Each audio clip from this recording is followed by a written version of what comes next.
নমস্কার বন্ধুরা, আজকে কুঁদরি দিয়ে একটা টেস্টি রেসিপি বানাবো। সবাই স্কিপ না করে দেখতে থাকো। এইভাবে রেসিপিটা বানালে খেতে খুব ভালো হয়। খুব ভালো করে কুঁদরিটা ধুয়ে নিয়েছি, এবার আমি কেটে নেব। কুঁদরিতে খুব নোংরা থাকে, খুব ভালো করে ডলে ডলে ধুয়ে নিতে হবে। কুঁদরিটা কাটা হয়ে গিয়েছে, লম্বা লম্বা করে কেটে নিয়েছি। টমেটো কেটেছি, পেঁয়াজ, আদা, রসুন আর কাঁচা লঙ্কা নিয়েছি। আর আলুটাকেও লম্বা লম্বা সাইজে কেটে নিয়েছি। খুব ভালো করে ধুয়ে রেখে দিয়েছি। সব কিছু কাটা হয়ে গিয়েছে, এবার রান্না শুরু করে দেবো। তার আগে একটা মশলা তৈরি করে নেব। সয়াবিন দিয়ে কুঁদরির রেসিপিটা বানাবো, সেই জন্যে গরম জলে সয়াবিন ভিজিয়ে রেখে দিয়েছিলাম। এবার এটাকে খুব ভালো করে জল দিয়ে ধুয়ে চিপে তুলে রাখবো। আর একটা মিক্সির জার নিয়েছি, এর মধ্যে টমেটোগুলো দিয়ে দিচ্ছি আর আদা রসুনটাও দিয়ে দিচ্ছি। অল্প একটু জল দিয়ে পেস্ট করে নেব। অল্প আদা রসুন পেস্ট হতে চায় না, সেই জন্যে টমেটো দিয়ে দিয়েছি, যাতে তাড়াতাড়ি খুব ভালোভাবে পেস্ট হয়ে যায়। অল্প একটু জল দিয়ে দিলাম, এবার পেস্টটা তৈরি করে নেব। 4টে কোয়া রসুন আর অল্প একটু আদা নিয়েছি। গরমে খুব বেশি রসুন খাওয়া ভালো না, সেই জন্যে অল্প পরিমাণ নিয়ে এটাকে বেটে নিচ্ছি। গ্যাসের মধ্যে একটা কড়া বসিয়ে দিয়েছি, এবার তেল দিয়ে দিলাম। আরও একটু তেল দিয়ে দিলাম। তেলটাকে একটু গরম হতে দেব। তেলটা গরম হয়ে গিয়েছে, আলুটা দিয়ে দিচ্ছি। আলুটা ভেজে নেব। সবজি ভেজে নিলে তরকারিটা খেতে খুব ভালো হয়। এবার তেলের সাথে আলুটাকে খুব ভালো করে মিশিয়ে নিচ্ছি। আর গ্যাসের আঁচটা হাইতে রেখেছি। আর লবণ দিয়ে দিলাম আর একটু হলুদ গুঁড়ো দিয়ে দিলাম। সব কিছু খুব ভালো করে মিশিয়ে নেব আর আলুটাকে একটু ভেজে নেব। আলু কিছুক্ষণ ভাজার পর কুঁদরিটা দিয়ে দিচ্ছি। কুঁদরিটাও আলুর সাথে ভেজে নেব। কুঁদরি দেওয়া হয়ে গিয়েছে, এবার সব কিছু নেড়ে চেড়ে মিশিয়ে নেব আর কিছুক্ষণ ভেজে নেব। এটা একটু ঢাকা চাপা দিয়ে দেবো। ঢাকা চাপা দিয়ে দিলে তাড়াতাড়ি ভাজাটা হবে। আর মাঝে মধ্যে ঢাকনা খুলে একটু নেড়ে চেড়ে দেবো। কিছুক্ষণ পর আবার ঢাকনাটা খুলে দিয়েছি, দেখুন আবার একটু নেড়ে ছেড়ে দিচ্ছি। আলু আর কুঁদরিটা কিছুক্ষণ ভাজার পর জল চিপে রাখা শুকনো সয়াবিনগুলো দিয়ে দিচ্ছি। সয়াবিনগুলো এর সাথে একটু ভেজে নেব। একটু সময় নিয়ে সব কিছু খুব ভালো করে ভেজে নেব। ভিডিওটা একটু স্পিড বাড়িয়ে দেখাচ্ছি, যাতে ভিডিওটা বড় না হয়। কিছুক্ষণ সব কিছু খুব ভালো করে ভেজে নিয়েছি। এবার দেখুন অনেকটাই ভাজা হয়ে গিয়েছে। এবার সবজিগুলো তুলে নিচ্ছি। একটা পাত্রের মধ্যে তুলে রেখে দেবো। সবজিটা নামিয়ে নিয়েছি। গ্যাসের মধ্যে আবার কড়া বসিয়ে দিয়েছি, এর মধ্যে তেল দিয়ে দিলাম। আপনারা কড়া ধুয়েও নিতে পারেন। তেলটা অল্প গরম হয়ে গিয়েছে, একটা তেজপাতা ছিঁড়ে দিয়ে দিলাম আর গোটা জিরে দিয়ে দিলাম আর একটা শুকনো লঙ্কা দিয়ে দিলাম। মশলাটা একটু লাল হয়ে গিয়েছে, তারপরে পেঁয়াজটা দিয়ে দিলাম। মশলাটা কিন্তু পুড়ে গেলে সবজিটা আবার খেতে তেতো হয়ে যাবে।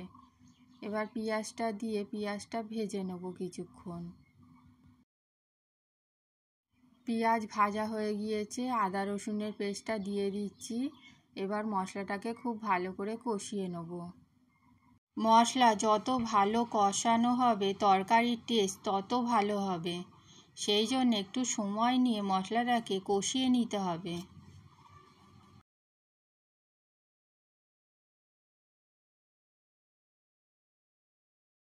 মশলাটা কিছুক্ষণ কষানোর পর এর মধ্যে পরিমাণ মতন হলুদ গুঁড়ো দিয়ে দিলাম আর এর মধ্যে জিরে গুঁড়ো দিয়ে দিলাম। অনেকটা শুকনো হয়ে গিয়েছিল বলে অল্প একটু জল দিয়ে দিলাম। দিয়ে সব কিছু নেড়ে চেড়ে মিশিয়ে নিচ্ছি। খুব ভালো করে নেড়ে চেড়ে নিতে হবে। এবার এর মধ্যে একটু ধনে গুঁড়ো দিয়ে দিলাম। আবারও সব কিছু খুব ভালো করে মিশিয়ে নেব। খুব ভালো করে মশলা কষিয়ে নিয়েছি। এবার ভেজে রাখা সবজিগুলো দিয়ে দিলাম। এবার সব কিছু আবারও খুব ভালো করে কষিয়ে নেব।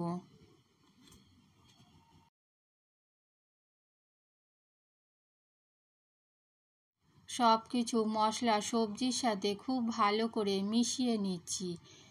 কিছুক্ষণ মেশানোর পর এর মধ্যে অল্প একটু জল দিয়ে দিলাম, কারণ এটা অনেকটাই শুকনো হয়ে গিয়েছিল। এবার আবারও নেড়ে চেড়ে নিচ্ছি। এবার একটা চেরা কাঁচা লঙ্কা দিয়ে দিলাম। আপনারা বেশি ঝাল খেলে ঝাল একটু দেবেন। আমরা খুব একটা ঝাল খাই না, তাই বেশি ঝাল দিলাম না। এবার পরিমাণ মতন লবণ দিয়ে দিলাম, আর 1 চামচ চিনি দিয়ে দিলাম। আবারও সব কিছু খুব ভালো করে মিশিয়ে নেব। যতক্ষণ একটু শুকনো ভাব না আসছে ততক্ষণ একটুখানি নাড়াচাড়া করতে থাকবো। যখনই দেখব শুকনো ভাব হয়ে গিয়েছে, এখন শুকনো ভাব হয়ে গিয়েছে, এবার এর মধ্যে জল দিয়ে দেবো পরিমাণ মতন, যাতে সব সবজিগুলো খুব ভালো করে সেদ্ধ হয়ে যায়। পরিমাণ মতন জল দিয়ে দিলাম। এবার নেড়ে চেড়ে খুব ভালো করে মিশিয়ে নেব। গ্যাসের আঁচটা এখন হাইতে দিয়ে রেখেছি। কুঁদরির এই রেসিপিটা আলু দিয়ে যদি আপনারা এইভাবে বানান তাহলে খেতে কিন্তু খুব ভালো হবে। একবার বানালে বারবার বানাতে ইচ্ছা করবে। এবার আমি গ্যাসের আঁচটা লো করে ঢাকনা চাপা দিয়ে 10 মিনিট রেখে দেবো। 10 মিনিট পর ঢাকনাটা খুলে দেখব সবজিগুলো সেদ্ধ হয়েছে কিনা। আর তরকারিটা একটুখানি খেয়ে দেখব যে লবণটা ঠিকঠাক হয়েছে কিনা। অল্প একটু গরম মশলা দিয়ে দিলাম। এবার সব কিছু খুব ভালো করে মিশিয়ে নেব।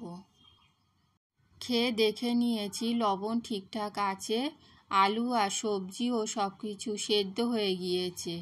এবার গ্যাসটা বন্ধ করে দেবো আর ঢাকা চাপা দিয়ে 5 মিনিট মতন রেখে দেবো। তরকারিটা ঢাকা চাপা দিয়ে আমি 5 মিনিট রেখে দিয়েছিলাম। এবার তরকারিটা একটা বাটির মধ্যে তুলে নিচ্ছি। মানে তরকারিটা এতটাই টেস্টি হয়েছিল যে আমি এইভাবে রোজ রান্না করব। এই তরকারিটা ভাতের সাথে, রুটির সাথে বা পরোটার সাথে খুব ভালো লাগে। সয়াবিন দিয়ে অবশ্যই এইভাবে রান্না করে একবার দেখবেন। বন্ধুরা, রেসিপিটা ভালো লাগলে একটা লাইক দেবেন আর চ্যানেলটা সাবস্ক্রাইব করে আমাদের পাশে থাকবেন। ফিরে আসবো নতুন একটা রেসিপি নিয়ে। পুরো রেসিপিটা দেখার জন্য অনেক অনেক ধন্যবাদ। ভালো থাকবেন, সুস্থ থাকবেন। Tata, bye bye.